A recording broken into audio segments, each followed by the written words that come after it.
Bismillahirrahmanirrahim. Assalamualaikum warahmatullahi wabarakatuh.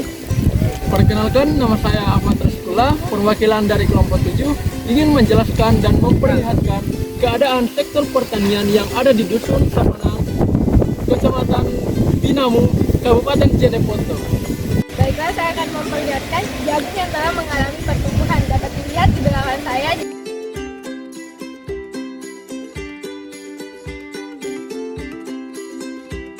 Assalamualaikum warahmatullahi wabarakatuh. Pada kesempatan kali ini kita sedang berjalan di Desa Sapangan. Nah, di sekitar sini terdapat jagung. Nah, jagung ini sekarang sudah berbunga. Selamat datang di Desa Sapanang, Kecamatan Binamu, Kabupaten Jeneponto. Berjalan menuju Dusun Kanea dengan pemandangan dan destinasi pertanian yang sangat cocok untuk dijadikan objek penelitian dan wawancara dan belajar akan sektor pertanian. Perjalanan menuju lokasi berkisar 1 km dari penginapan. Ini suasana sektor pertanian yang terdapat di Dusun Kanea. Terlihat pertanian yang berada di daerah perbukitan dan lahan yang sangat luas. Begitupun dengan jumlah petani yang padat mengelola lahan pertanian tersebut.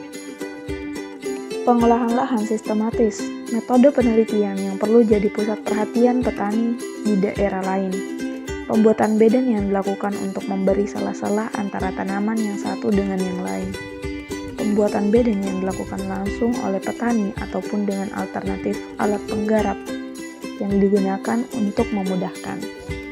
Di bukit yang tinggi, petani melakukan penyiraman dengan irigasi pipa, dilakukan 2 kali sehari, pada saat pagi dan sore hari. Solusi cerdas petani menghemat energi. Petani memanfaatkan alternatif teknologi modern untuk memudahkan sektor pertanian yang berada di daerah dataran tinggi. Pemeliharaan tanaman untuk menjaga tanah tetap subur.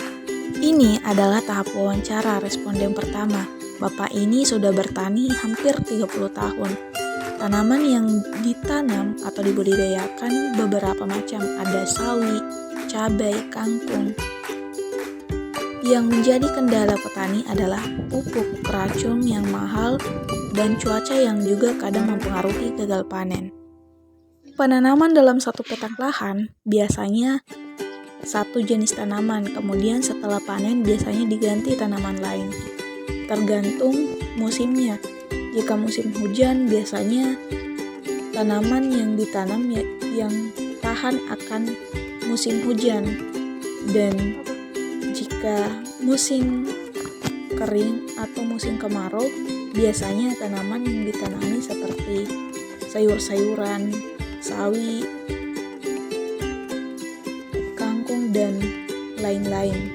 Selain itu juga penanaman dibagi. Misalnya, satu petak lahan ditanami bayam, kangkung, ataupun tanaman lain. Jika panen berhasil, biasanya tanaman yang dihasilkan sebanyak 100 karung. Proses penanaman yaitu dengan dibibit terlebih dahulu, kemudian setelah memiliki daun beberapa helai, dipilih dan dipindah tanahkan ke tempat bedeng yang satu.